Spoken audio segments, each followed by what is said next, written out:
Hello, hello, hello, everyone, and welcome to another episode of the Devs Like Us podcast show. How is everyone doing today? Good. I'm good. I'm making it. I'm doing pretty good. I can't complain. How about yourself?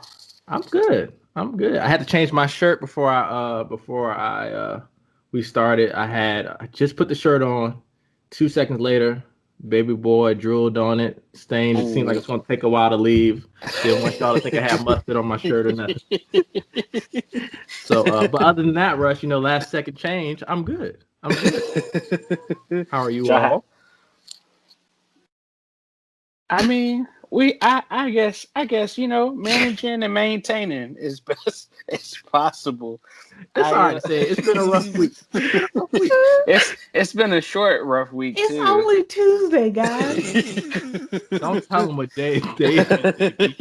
Before we get into today's topic, I guess I can give a few highlights. So the show, we drop episodes every Thursday.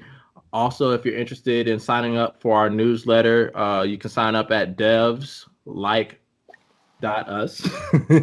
Then also, you can also follow us on your favorite podcast platform. And then also, if you're on YouTube, if you're not on YouTube, get on YouTube and go to our Devs Like Us channel, and then subscribe, like videos that the content that you're enjoying, and also hit the bell for so you can get notifications and stay up to date. Imposter syndrome. Oh, I'm an imposter. That's how you want to do a segue. Like, oh, you don't want to watch our videos? We'll teach you. But go ahead. Clarence, you're gonna get all the blooper reels, every last one of them. I'm gonna leave some of them in there. But no, imposter syndrome. So imposter syndrome, when you're feeling like, regardless of how successful you are, you feel like you're not reaching the bar. You're not doing the title, whatever title you have. If you're a developer, software engineer, site reliability engineer, or regardless of what profession you are, you feel like you're really like that's the title that they're giving you, but you feel like you're not living up to it. I'm interested to see what you guys have to say as far as when you were first introduced to imposter syndrome, as far as like the actual name, like tagging a name to that feeling. I feel we all know that imposter syndrome for most of us is a normal reaction or a normal feeling. For us humble folks. So, True. but True. so yeah, I'm interested. If somebody wants to kick it off, when's the first time you felt as though you felt like an imposter? I'll let Clarence start. Really, I was going to piggyback off what you had to say. For me, I'll say like I can't remember the specific time I felt that way, but like I do remember, before the episode, I didn't know that there was an actual term to it, but I did, actually have that feeling a couple times, and I think like one of the main times, I guess, I feel that it's like a recent example was kind of like the last team that I was on. We had, we're following the agile process and people were giving user stories. And as we're divvying them up, I was giving some user stories and, I didn't know what they were. I didn't know how to, implement them. And at that moment in time, I really felt like, what am I going to do? Like, how am I going to get this done? They gave us 2 weeks, but it's like, it's going to take a day to kind of figure out. I mean, it definitely made me question myself because I just felt like, at that given moment, it felt like, my back was against the wall and, there was no like, light at the end of the tunnel. Like I was deep in the tunnel. But that was kind of like the most recent time. But I mean, I think other times it's just kind of like when you're requested to kind of get stuff done or do a certain task, it's easily to kind of sneak up on you, or even like when you're talking with your peers. I think maybe, listen to the kind of lingo that they use or how they talk about certain things, or maybe things that they got going on, in their day to day, or even kind of like whatever they're doing, outside of work. It definitely, I think that where it easily like sneaks up on you to a point where you're just like, am I doing enough? Or, do I feel like I'm able to do, X, Y, and Z? I think the big question mark just pops up, If your whole life gets questioned in the blink of your eye, you don't know what to do sometimes. Right. See, for me, the imposter syndrome really hit hard for me when I started higher education. So when I was in undergrad and college. In high school, I really didn't feel it. School was school. It was like, okay, I'm here to learn, get good grades.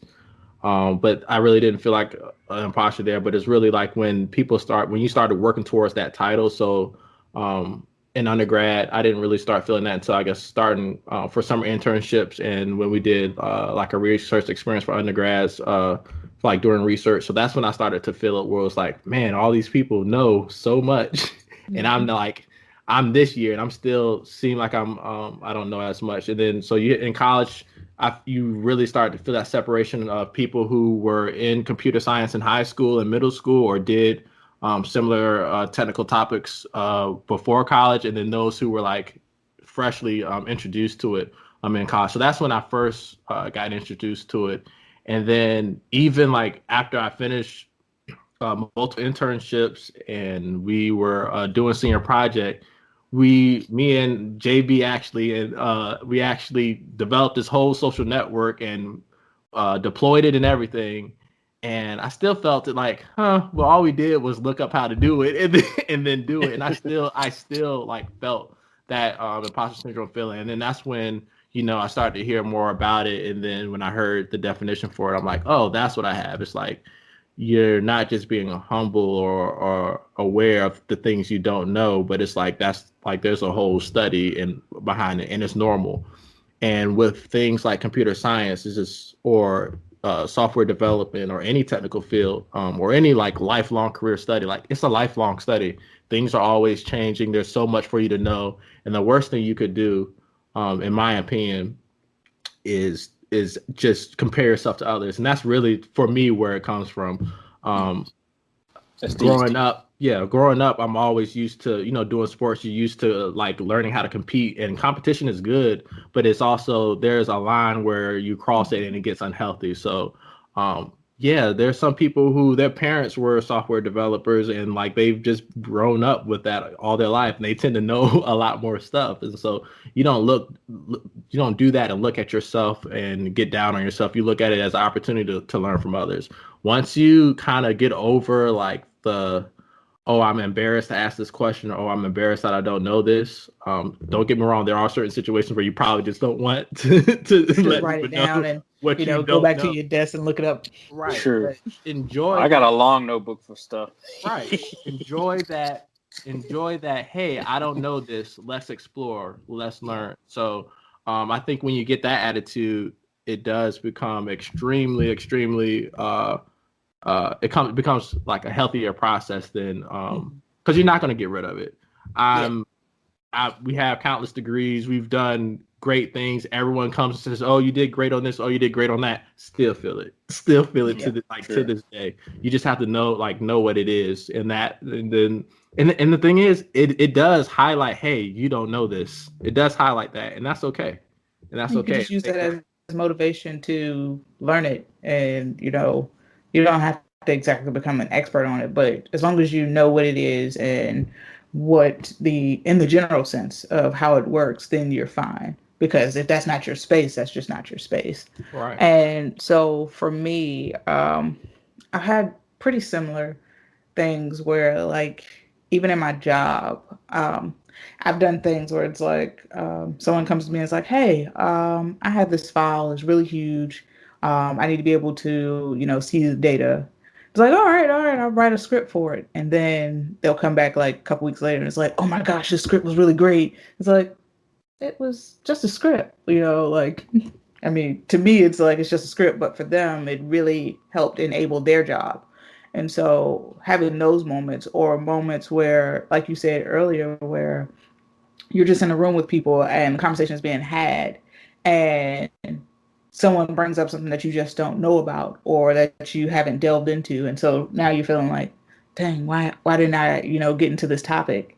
And I've had to come to the thought process of, wait, stuff. Like, I work in a certain space, and so I know about the stuff that's in my space, whereas that person knows about the stuff that's in their space. And yes, it's good to know the like the quick blurbs about what that particular space is, but having that in-depth knowledge, you don't really have to be that person. Um, like if I'm a Java developer and you're a C++ developer, knowing and understanding what C++ is, you're good. But for me, since I'm a Java developer, I don't really have to go and learn C++ if it's not a part of my job description if I don't want to. And so just understanding that that's that's the line that I need to draw. And when I have those moments, just bringing myself back to it, just like, you're fine. Just if it's something you need to look up, just look it up, and we're just gonna go on from this. Which I feel comes with the maturity of your development as you go through your career and things. So, yeah. Yeah, that's definitely a great point, JB. And I guess another thing to piggyback off that is to always like to look up quotes or see other people who we look at as like great in their lane and in their craft. How they deal with imposter syndrome and the fact that they also have imposter syndrome as well. So this is a quote I like to read first. So I have written 11 books, but each time I think, uh-oh, they're going to find out now. I have run a game on everybody, and they're going to find me out. So that's by Maya Angelou's, right? So we think of like she's one of the greatest writers like of all Mm-hmm. time, one of the greatest speakers, like just like she always has a way with words, and the fact that she's still writing about that. She's not saying it directly, but that's it like that in as a whole is an imposter syndrome, right? So if Maya Angelou's like if she's struggling with that, like I'm gonna have this for life, Right. right? True. That's Right, true. I'm gonna have this for life. And so the next topic I would like to get into is you all have been able to identify early on, in your careers or in your life that that you deal with this. Um, can you elaborate a little bit more on how do you make it a good thing instead of like a negative thing? I think we kind of highlighted a little bit of that, but does anybody else have like additional points on how is that? How do you make it a positive? For me, but as I stated when Clarence was talking, you kind of use it as motivation to push you in certain spaces. So, like you, Terrence said that when you grew up in sports, you grew up in a competitive space, and so not saying me competing against the person who has such and such credential or such and such knowledge, more of me competing against myself and expanding my knowledge at that point. Because if I'm interested in it, then I might as well go ahead and learn it. You know what I mean? Now that also you have to figure out where that line is of how deep you go into learning said thing, um, or just kind of using it as motivation to get the things done that you're working on. So, like Clarence, when you were talking about, getting all those tickets, and you're just like, oh snap, I gotta do all these things, and because I've had that plenty of times where it's like I get a project and they tell me in the broadest sense of what this project is, and it's like, all right, cool. That sounds nice. And then you go sit down by yourself and you're starting to plan out and you're just like, dang, this is like super involved. Like, what do I do? And Like, don't am I even qualified for this? JB, don't you love it when they say, "Oh, this should just be Yeah, Yeah. it'll quick one"? take I'm a like, day. It'll take a couple hold on, hours. You hold can on, knock hold it on. out. We all have different levels of experience. Don't be putting your weight on my ticket. Let me weight the Exactly. ticket how I need Yeah. to Especially weight if I'm this ticket. like new to the space. It's just like, you're quick, my quick, not the same. You were Yeah. the one developer that started this application. Now we have 10 others, but you started this. So I'm still trying to figure out how you do X, Y, and Z. And so, You need to have a topic on that as well. yeah, we definitely About should. like, Yeah. The because you know how planning you process and in your boot camps or in school you create the application and like it's yours and it's just like maybe with 2 or 3 files or no. What are you gonna do when you get that? That big project. Yeah, and like Yeah. it's been around for that years. 30, 40 file project. And it's just like, Yeah, times 4. and it's like, so I need you to go in there, find this particular thing that's only like a couple of lines of code. I need you to tweak it to, do this other thing. It's like, well, which file is it? Oh, we don't know. That's Yeah. for you to find out. And It's, the what? worst thing is when the person that built it retired or died. Oh, morbid. Hey, I've had that happen, and it's just like, what?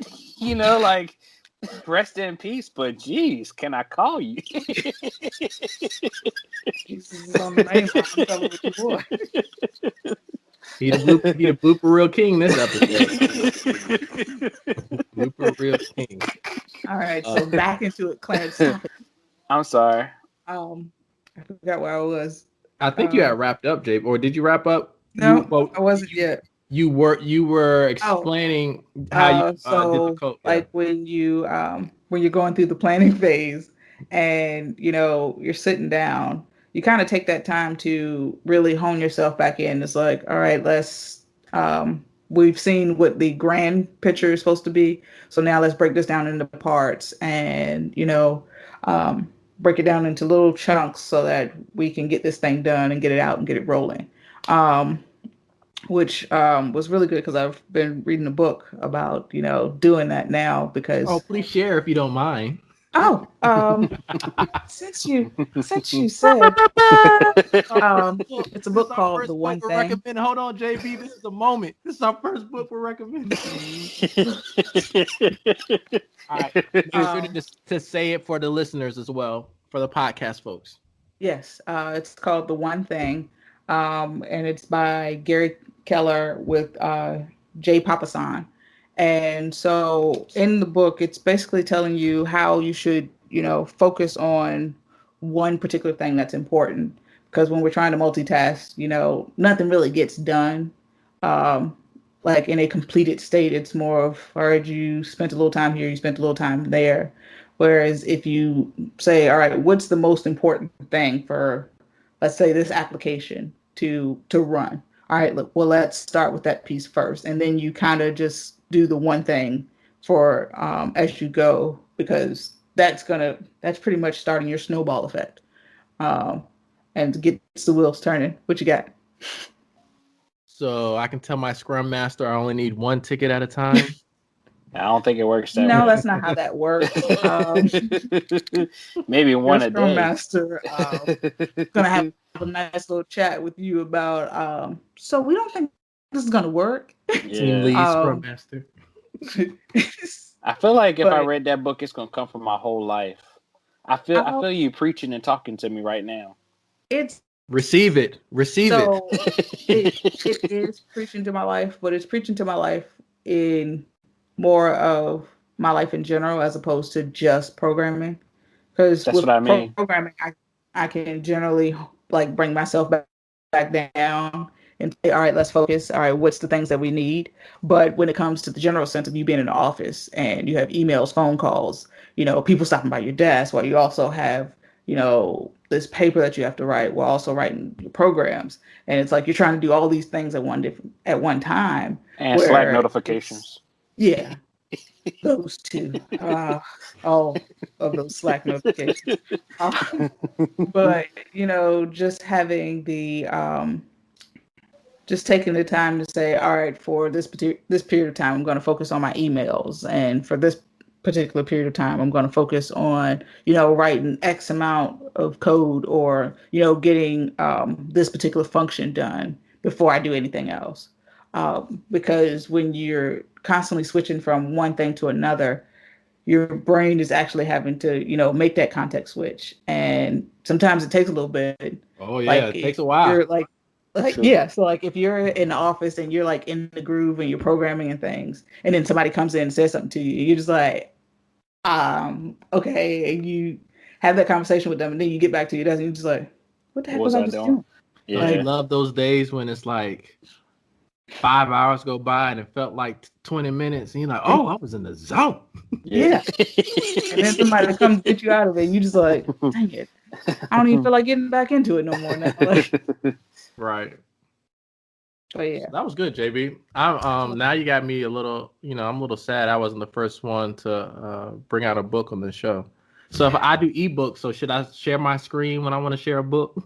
nope. You better better do a printout of the book cover and just sit there with the piece of paper. Yeah. Yeah, I missed physical books, so it feels like knowledge, Yeah. True. Yeah, I got a whole library of books that some been touched, some haven't, but they're there, ready. I've moved 2 or 3 times and I'm like, yeah, these books, yeah. Unless I absolutely have to get it. Makes Not sense. happening. But yeah, that was good. I just like the feel of the book. Yeah, no, I get it. It took me a while to get used to reading the digital books. I still feel like I read slightly slower. But yeah, so all right, so we've covered a lot for imposter syndrome. How we've all been around some extremely, extremely, extremely, extremely, extremely, extremely, extremely smart people, Man. like Oh, okay. really smart people, and we were probably around some smart people in high school, but I feel like now we're in the professional world, like you guys have been in it long enough to where you've been around some folks where after a conversation it was like, whoo, what just happened? Like, so how do you feel? How have you all like when you're in the meet, like the technical meetings with folks like that, you're not understanding something. How often do you have a ratio? How often you like stop, let me get this clarification? Like, how do you guys deal with those scenarios? Do you guys understand like the scenario I'm talking about when you're in Yeah. like that technical meeting and this person is like the subject matter expert of like all subject matters, and it seems like Yeah. he hits on Yeah. everything. I don't know if you all like. I've had the great opportunity to be around a number of these people, and regardless of how much you study or know, you just won't be like them, and it's okay. Hey, it's okay. It doesn't mean you're not good at what you do. There's some things that you're still like your employer probably needs you for that they just don't do, but what they do well. Like they're on True. it, True. right? So how do you all deal with like working with people like that? And imposter syndrome is starting to creep heavy on your back. So I have a few friends that are like that, and one guy that I talk to a lot is so funny. He's like, I'm pretty sure all this is going over your head, but I'm glad you're there to listen. Oh, he hit you. He's like, he said, I'm glad. I just need you The to fact listen. that someone just openly says that, like, I'm sure this ain't it for you, But but he's literally using you to build up his ego, right? I feel like Yeah, I that's what it sounds mean, like. maybe, but I see. I used to think of it that way, but then I feel like now the more I listen, I think it's more so of a knowledge share and a kind of like knowledge a share or a knowledge yeah. transfer. I mean, or knowledge. No, I think the attempt is knowledge transfer, but it's mostly a knowledge share. It just depends on what it is. But I mean, I think like I've been around. I feel like I've seen that a lot. And kind of to talk about what I know, I don't want to backtrack, but I know you mentioned earlier about how when you got to college and you didn't feel it there. I think that's where that initially started for me, where like my background wasn't computers, but seeing kids who came from schools that did programming prior to undergrad, they were already talking about a lot of stuff I wasn't aware about. And so like, it's hard to, I guess like the earlier you kind of experience it, I would say like the better. But then like, it's one of those things that you kind of transition from the point of feeling like, okay, I don't know what's going on, to a point where you get into like the professional stance and like you leave a meeting and everybody in the room thinking the same thing, like, what the heck was they just talking about? You know, so then you don't feel as bad, but then you're just like, I hope that wasn't so valuable that, like, you know, we really missed out and we really missed, you know, the point. But you know, one thing I've learned around being people like that is that some people really have a hard time reading their audience. I think that's one of the bigger things is that, you know, they don't know who they're talking to. They're assuming that everybody, you know, that they talk with, you know, understands how, you know, what they're talking about and how they're. Please tune in to episode 2, Soft Skills 2.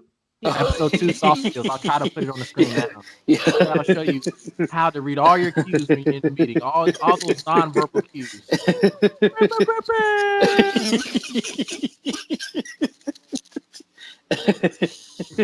Oh God. So you Terrence just has left all the the meeting. plugs You just today. left the meeting All and the you. plugs. So Clarence, you just left the meeting and you realized everyone was just as lost as you. Go. Yeah. So, you know, I totally lost it there. But I mean, that's one of the. There Just it left is. the meeting. You just left the meeting. You were lost. Like you're walking out. You're walking out. You found out everybody else was lost, just like you, except for the person that led the meeting. And Go. they didn't read the room well. They didn't and read. they gave way too much information. Soft Deep dive. skills.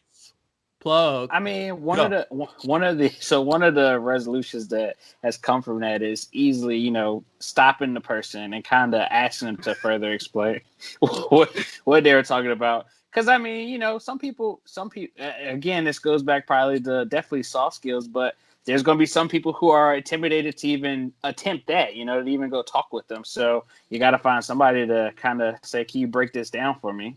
And the person, the personality that we're talking about, when they get flowing, they don't like being interrupted when they're going. I'll get to you in a second. The fact that you're going to stop them, we need to do a whole little skit on how you pull that off. That's funny. JB knows the type of people I'm talking about. You're going to cut them off in their flow. I think I know what you're talking about because I knew this guy. And when he started, it was like a plane taking off, and you're like, you don't want him to you don't want to have to pull that plug and say, you got to land that plane, brother, because he was going to tear everything all to pieces trying to do that. Hold your questions until the end. Yeah. That plane fuel is expensive. JB, what you said earlier, it takes a little while to get back in focus. Yeah. But yeah. I mean, I think, you know, the more you experience it, the more you learn how to definitely, you know, react to it. Again, imposter syndrome, I think, is one thing that you mature and you definitely grow from. And every different interaction you come along with, you know, feeling that, you learn kind of how to deal with it in different ways. But yeah, I guess another story that I have is a guy that I knew. You know, so this is funny. No. So this is funny. This is a good example. This is a good example. You, JB? No. Is it me? So one person that I knew in one of my longtime experiences is that so this guy would come. So, you know, like when people talk about like water cooler talk or maybe like coffee talk, you know, that kind of thing, you know, and every morning that person would come in and share, you know, some cool thing that they learned, you know, like the night before. So, you know, of course, when you're sitting there listening, you're like, well, I went home and watched the basketball game, you know, like I wish I had studied, you know, like if I knew that that's what I was supposed to do. But what was later kind of found out was that the person was like going through and skimming about information that they, you know, like they had read. Oh, don't you love it when they hit a subject that you know more than them? It's like, no, that's actually you're like, that is wrong.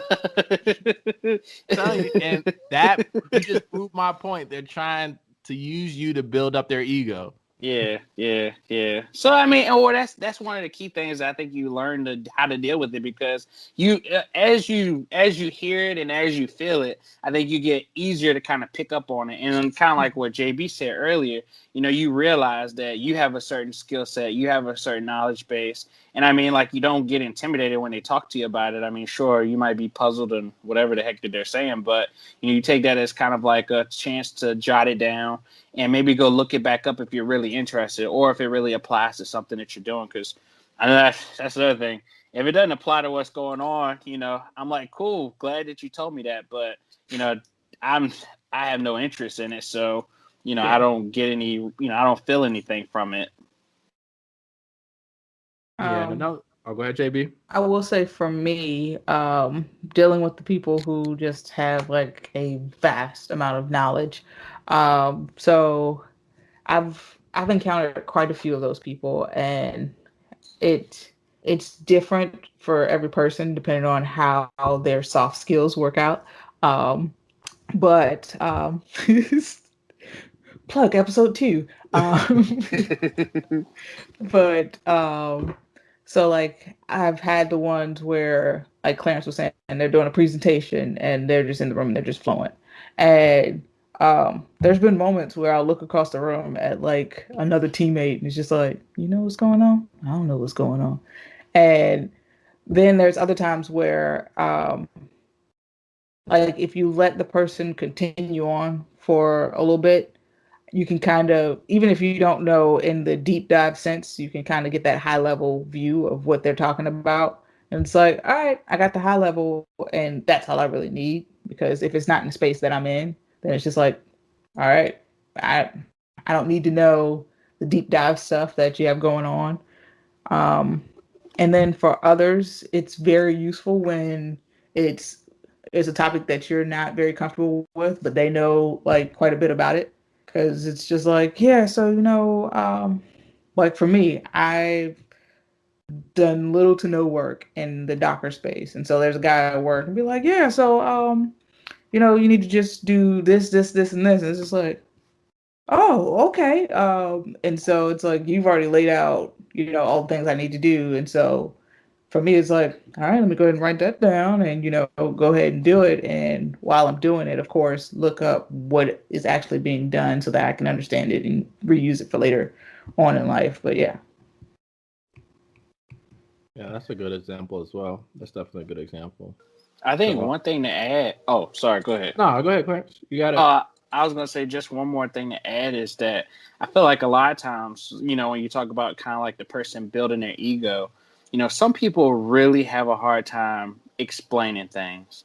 And, Yes. in a lot of cases, I remember in school, we would hear some of that stuff and you're just like, how does it relate? But, finding some simple, for math, for instance, you find like a simple everyday use kind of item that you could kind of use as an example. You hear that and it's like everybody's like, oh, well, why didn't how come the other person didn't kind of put it in that terms? And I know everybody hopes that you're educated to some certain level, but in some cases you need like those day to day real examples kind of to really get an understanding of what somebody was trying to say. Yeah. For sure. And I would my like summary of advice to anyone out there that's like in the technical space or any space in general and they're struggling with imposter syndrome, I would not for once sit here and tell you that, hey, when you're in a situation, just feel free, just don't care, and just Please don't ask the questions. I do understand. Everyone understands. Well, for the most part, we all have a general understanding of the dynamics in educational space or in. I think it's a little. Actually, I think you shouldn't care as much in the educational space unless it's like the professor or the teacher has been hitting on the topic like a lot. That's the only reason where you should maybe say, okay, maybe I just need to spend some additional time or get a tutor. But like in the office space, we definitely do know like you are expected to know certain things, right? And so all I can say is try to have you always want to have a mentor if possible, like either within your actual employer or somebody that's in the same field as you. They don't have to necessarily be with the same at the same organization that you work with, but it's good to have a mentor. But then just you should really have to learn how to. It's really a soft skill, like feel out how much room you have. Like first of all, whenever you can show up early and put in like really good hard work, people don't people do really like enjoy somebody that's willing to volunteer and to work hard. So do those things that you can do to build up leverage to where your boss and your manager is saying, oh, that such and such is really working hard, really put in effort. And I think we all know, like, when you're building up leverage to where, hey, if you don't know something, you can be in a comfort zone where saying, hey, I'm in a safe space. It's okay for me to ask something, or it's okay for me to have that feeling. And once you're in that comfortable space, like it's like a weight off your shoulders. Because I remember that first internship I had while I was still in school, and I was like, what are they talking about? Like you knew Sure. like a percentage, but as you go on in your career, you having to go back and search a term or search something, it should as you grow in your career, few and far between. Did I say that right? All right, we'll take that. Yeah, you shouldn't have to do it as much. And so starting out, don't let imposter syndrome keep you from continuing down the path of the goals that you want to do. If you want to be a software developer, continue to do that regardless of how imposter syndrome is making you feel. Imposter syndrome is a problem for me or anyone that I'm mentoring or anyone that I care about, or just anyone, like any good person that's in the field. It becomes a problem for me if that's keeping you from your goals. Do not let imposter syndrome keep you from your goals. Like if you take anything from this, don't let that feeling be something that says, hey, I'm gonna go and do something where I don't feel this. Don't do that, because you had a goal and you started this for a reason. You want to be able to build this application or this type of platform, or do this sort of algorithm. Do it, and you're not going to be able to do it from day one, but take those steps to do it. And there will be a day where you just sit back and say, hey, I just did that, and guess what? You're still going to have imposter syndrome. True. But it's going to be okay. It's going to be okay. Because I have people, like, when people give you compliments or things you've done, you'll be like, oh, you'll say, you'll write it off and say, oh, that's not that much. It's just this and this. But when you first started out, no, it wasn't just not that much. It was a big deal. Only reason it's not a big deal is because you've done it a certain number of times, right? So, in my advice, tackle as many hands-on projects as you can, and then like you're going to continue to learn. And guess what? You're never going to know everything ever. See, that was going to be one of my questions for you. So I got a question for you, right? So you brought up a good point earlier, and so we all have been an athlete at some point of time in our lives or whatnot. And so, like, when you think about being an athlete, when you play a certain sport, you practice, and over time you get better at that shot. Maybe you get better at your how you pitch or how you hit in baseball, that kind of thing, along those lines. But like, when you feel imposter syndrome in like the tech world, I think you mentioned it earlier, it hits a point where you feel like overwhelmed because some people really, I guess discuss so much information, where it feels like, even if you jot down a few notes to go back and, kind of study, you write down one word, you look up that one word, and then like 100 things related to that, kind of pop up. So like, how do you find, I wouldn't say you don't, I know you definitely don't limit yourself, but how do you find like that, how do you find like that barrier so that you don't over exert yourself trying to,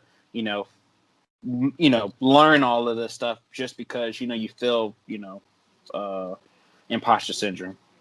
Okay, and I'm gonna follow that. I'm gonna answer your question with a question. I'm ready. Let's go. Okay. Let's go. What's one thing that you are extremely good at that you have done since you were since you were in high school or before high school? One thing. That's tough. That's a hard question because I do a lot. Grace.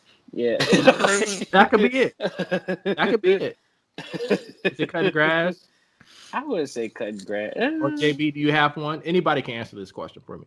That's a tough one because I know I'm a Running. what they. Oh yeah, JB, yeah. you played She's a runner. basketball. Okay, so what's JB? You played basketball, so so when you first started playing basketball, the only reason why you don't even remember how hard basketball was when you first started. I'm assuming. Do you remember how hard basketball was in comparison to when you were in the height of your basketball skill talent? Do you remember how hard it was? Vaguely, but not. You not don't. really. Yeah. And the only reason you made it to being as great as you were at the height of your skill level, right? Whenever that was, I don't know if maybe you never reached it yet. Maybe it's still coming on its way. Yeah, it's still on the way. The only He's reason why a you red were shirt. the only reason why you were able to stay on that journey was because you were having fun. Even when you weren't good, you were having fun. At some point in time, you might not have had fun in certain drills, but you had overall, you had fun. You enjoyed the chemistry with your teammates, or you enjoyed something to keep you on that path. So when you're feeling this imposter syndrome, I'm not saying it's all going to be fun, but enjoy this ride. This career is not a microwave process. This is not. Are you sure you're not a motivational speaker? I am a I feel I'm motivational. really motivated right now. I feel it. I'm about to go. I was flowing. I'm about to go learn a couple things right now. I was trying to hit you with the bell. But yeah. Oh, I appreciate it. Hit it one time. But I couldn't hear what you said. I said hit it one time. We need it. Go ahead. No, it doesn't count. You got to do it. Go ahead. How can I do it for myself? We approved that. We approved it. Hit it. I don't like. This is not a microwave. You don't microwave this process, right? So this is a slow cook, man. You don't get these skills over time. Anyone that seems like they're like a genius, and they might be a genius, they still read books every day. They were reading books while you were outside playing tag. So they still put in the time. There's no one on earth that just knows this information. Like, they put in the time. They might have started putting in the time on that specific field earlier, but they put in the time. Okay. And I'm not saying that other people can put in the same amount of time, and that some still may put in the same amount of time and might not be as far as others, but they still put in the time. And my advice is to, first of all, understand that this is not a microwave process. Enjoy the ride. It's a long ride, and just enjoy the process. The way JB was able to get through all that stuff is she found a way to have fun in it. You were doing suicides, and y'all still found a way. You still had fun somehow. So it is a lot of your thought process. When I don't know anything, I used to get upset, like, oh, I should know this, but no. Enjoy the process. Go learn it. Oh, go learn that and go learn 2 other things. Enjoy it. The way your thought process and your mindset is what's going to help you survive, in my opinion, the syndrome. I don't know if there's like professional advice on imposter syndrome, but in my opinion, that's how for me, it's been how I approach learning things in my career. That was good, solid advice from the aspiring psychologist, not psychologist. It's just about the fact of, enjoying the process of being, of learning in general, because no matter how old you get, you're still learning stuff. There are grandparents that are learning how to text right now, grandparents that are doing TikToks. So no matter how old you get, you're still going to be learning. Okay. Nice. Bad time. So, I'm sorry. But yeah, like you want to make sure that you're still liking it, because if it's not something that you like anymore, then you've pretty much lost your drive for doing it. And why you don't like it. Yeah. Because if you don't like it because it got hard, then maybe you need to find another way of figuring out what you're trying to do. Because like I'll say, for instance, me with machine learning, I'm still in the beginning phases right now. And when I tried like the fire hose type of start, it was like, the heck is this, and why am I doing this? Why am I putting myself through this? I'm already a good developer. Like, why do I need to know machine learning? Like, trying to give myself all these outs for learning it. And now that it's a part of my project, it's like, okay, we really got to learn it now. And so now I'm taking more of a class-oriented type of approach where it's, you start small and you just do a gradual build-up because, number one, that's a lot easier. And two, you can find fun ways to do things as you're learning and building those little skills that go along with it. And so, yeah. JB, are you going to give us Nope. a playlist of machine learning videos? Oh yeah, I'm just. That's great content. Look at this one. No, I'm talking about that you're going to make for the channel. We'll talk offline. Yeah, that'll be an offline. That'll be an offline. Yeah, I like that's that, offline question. You're not going to commit to nothing you don't. Machine learning playlist. So I guess another question though. So this is what I really want. I'm trying to see if I could get. I know you put a lot of gems out. Did I not answer your question? No, yeah, that's pretty much what he's saying. You put a lot of gems out, but I'm still, when you think about imposter syndrome, I think this is a reality of like, so let's just say you're enjoying the process, you're learning a lot, but like you still hit that wall of like, I don't know enough, I haven't learned enough, or like you just hit that wall. I know. I get that. I get that. But I guess like find some rope. You find somebody that helps you get over that wall or get around. I'm sorry. Go ahead. Keep going, Sam. I think that's my answers are good enough. No, I think you had a really good answer the first time. I just said that I guess like I'm just piggybacking on the reality of imposter syndrome, where you just feel like you've enjoyed it. You feel like you learned enough. You feel like you really have improved. And such. But like you hit that wall harder the second time. Now what? Can you be a little bit more concrete? So, I mean, the wall is concrete. Clarence has been on this whole morbid theme. First, he started off with a coworker dying, and now you got to use their code. They weren't a coworker, but no. Now we're running into walls, but another wall. I think I just want to make sure. So I will say, like I stated earlier, you kind of have to figure out how far you want to go on a particular topic. So if you feel imposter syndrome because there's a topic that such and such knows and they went over your head during that conversation, now you're like, wait, I gotta learn this information, and then you go and do your study work, and you're like, all right, feel like I'm at a pretty good spot, and then you have another conversation with them, and it's like, all right, I get it, and then it just goes over your head. That at that point is a conversation that you have to have with yourself of, do I need to continue down this space? Like, is it important to me and my career at this point for me to continue to learn that particular topic? If the answer is no, then you let it go. Is that your answer to Clarence's question? Yeah. Okay, let's submit it and see if he takes it. Submit it. See if he takes that. All right, let's hear what he has to say. You got anything else to add, JB? That's it?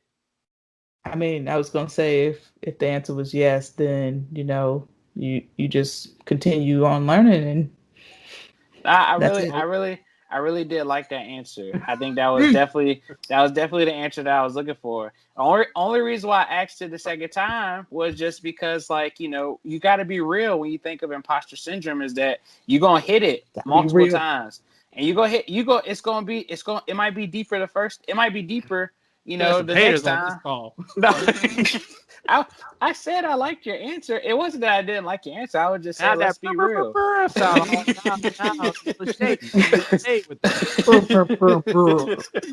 I didn't say I didn't like your answer. I just said that I just wanted to be real with the listeners and let them know that, like, if you want to be real with the listeners, what's the wall? It's concrete. What's the wall? It's concrete. Nah, I mean, the real wall is that, like, you go, like JB said, you're gonna meet other people. You're gonna come across other people. You're gonna experience it in multiple different ways. Where there's gonna be something that somebody discusses that you might not know anything about. As you move forward in your career, as you move on. I mean, even it doesn't have to be in your career. Normal day-to-day stuff. You meet the random guy, at Home Depot, and he tells you all this stuff about something that you're working on. You're like, whew. Guess I didn't YouTube that. Imposter syndrome there. Oh, I hit that all the time. But no. All right, I'll take it. I'll take that L. I wouldn't say it was an L. You had to win. It was just Clarence being difficult. That's all. That's all. I'm like, what is he talking about? He said, and another wall. And another one. And another wall. Nah, I was saying, but there's another wall. I just wanted to challenge it a little bit. I thought it was really good. And I'm like, so what does this wall do? You're like, is it a thing? Is it a person? Nah, I just. But no, I get what you're saying as far as, making sure that people actually have that conversation with themselves about, how deep do you need to go? Yeah, because our field is broad. I mean, you okay, go look Clarence. up one thing. Okay, Clarence, when do you give up on the wall? When does the person say that, okay, this is too much? This is too much. When did they say? Not this is too much. This too much. I think I can relate my answer to what JB said, and that's just nope. Don't be trying to piggyback on this. Don't be trying to piggyback. I think you really have. You really. There's 3 people on this episode for a reason. I want yours. I feel like you're coming for me. Yours alone. You made it seem like I was like, Terrence, your answer was all fine and dandy, but that wasn't it, brother. I mean, that's exactly what it sounded like. That is exactly what happened. Really what that sounded like. No. So, Clarence, this is exactly how it went. It was like, so, you had quite a few gems in there. It was real good. So, what if you hit another wall? Cause you didn't he said, because that was cool and all. That's cute. No, this is real. People are really dealing with it. He said, people really dealing with this, Terrence. You're not trying to help. I'm gonna take some notes from what you said, but didn't quite hit on what I wanted. He caused me to have imposter syndrome. I felt intimidated by his answer, so I needed it to be brung down to earth. Not only was I doing video edits, I was preparing for this show, and I told y'all, don't be surprised when you drop the I gems. get you with the fact that I was preparing, because everyone, just a little background on the scenes, everyone thought I was not prepared for this topic, and I was. You deserve a bell.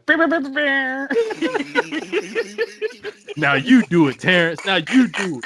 You do it, Terrence. No, your bell sounded like it had a stutter to it. It got caught.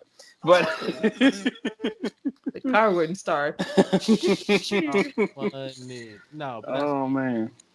All right, so let's reel it in, though. So do any of y'all have, like, your main takeaways for the audience that, like, if we said a lot, so some people might have taken some things, others might have taken some other nuggets from what we've been saying. But what, from each of you, like, what's the biggest takeaway that you want to make sure folks remember within imposter syndrome, and how they can deal with it, or the negative effects, pros or cons? What's the biggest takeaway from that you want them to have? Going back to your Maya Angelou story, and about how she still felt that she she still had that moment of imposter syndrome. The moments won't stop coming, but how you handle them should get better as you go along. And so you should always learn from the last time that you saw this particular, we'll call it the little green monster or whatever, because it's stealing your confidence. But you talking about the wall? Yeah, that doggone wall. But all right, that's last time. I'm sorry. It's coming back up again. Don't worry.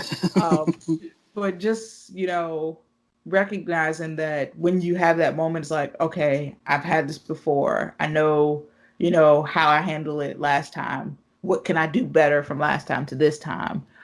Because it helps as you go along. And so, yeah, just making sure that you recognize those moments and keep your cool in those moments and just, work your way through it in a planned out fashion. So, yeah. Awesome. I like that, JB. I like that. All right, Okay. Clarence, what do you want to lead the people with? What's their biggest takeaways that you want them to have? Other than the wall.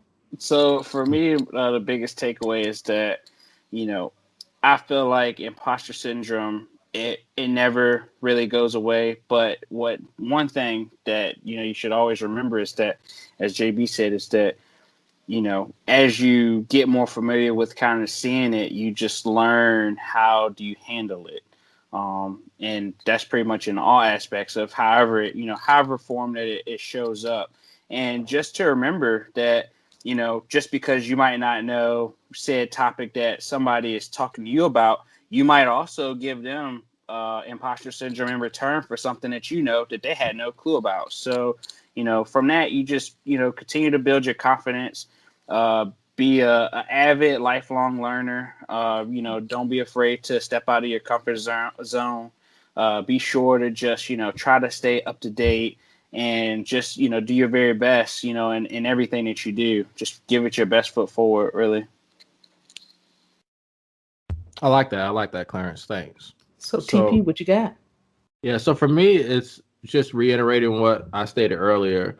If this is something, I always say, when you approach, when you have that feeling, always look back at, hey, why did I start this? What was the end goal that I wanted? And find a way to enjoy the process while you get into that. And just know that this is a slow cook. This is not something that's going to happen overnight. Celebrate the small wins. Yeah. If wins matter. Right. So if we're talking code, like if you didn't get the whole you didn't get the end product to work, but hey, you got one function working, celebrate. It's a great thing. Hey, enjoy that and continue to build and continue to push forward. Because you started out for a reason, and never forget the reason why you started it out. And like we said for the JB analogy with basketball, enjoy the ride. You have to enjoy this. You really do have to enjoy this. Others looking in will look like, hey, well, they're doing like all this magic. Remove that magic. Magic is only magic when you don't understand it. Remove that and learn how these things work and enjoy the process. So that's my I like that part. I like that. My partner wants. Nice. So you all, it's been a great episode. We're getting close to over an hour, depending on how many edits I have to cut. So or we have to cut. So this is exciting. What we got going on this week? Rest, sleep, nothing. Is this part of the video? All right, so I'll do. Right. You want me to do my outro? You want me to do the outro, or does somebody else want to do the outro today? Want to do the outro? All right, got it. Clarence, I got it. All right, go ahead. JB got it. Go for it. JB about to do the outro. First time ever. Clarence, you got to do the outro next week. All right, go ahead. Yeah. I got you. All right, guys. Thanks for sitting here with us. Wow. You changed your voice, JB. That's why I'm laughing. Terrence, you should change your voice. Yeah, you definitely sat up in your chair and was like, "Let me be proper." That was like, let me get my telephone voice on. All right, you got it, JB. All right. Now I gotta get myself back together. Don't do that voice again. I know it's gonna mess up everybody. Okay. All right, guys. Thanks for spending this time with us talking about imposter syndrome. I hope that all the knowledge that we talked about here helps you guys throughout your life, career, and everything. Just join us next time for our next episode, and we'll see you then. Every Thursday.